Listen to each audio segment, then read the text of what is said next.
My name is Rick Renner. People are often saying, Rick, what are all those things on your TV set behind you where you teach your TV program? So today, I want to tell you about this big white lion.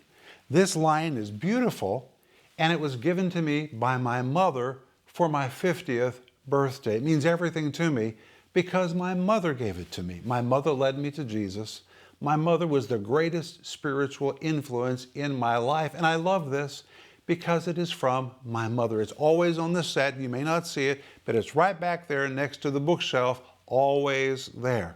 But when I see this line, I think of my mother, and that my mother is with me, praying for me, believing for me, and I think about Proverbs 28, verse 1, which says, the righteous are as bold as a lion.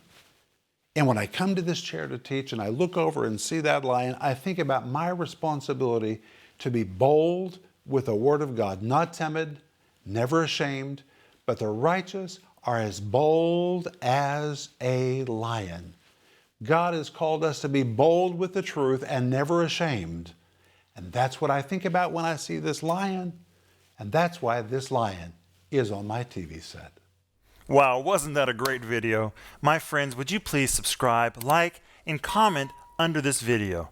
Please do that. It will help us reach more people with the gospel of Jesus Christ.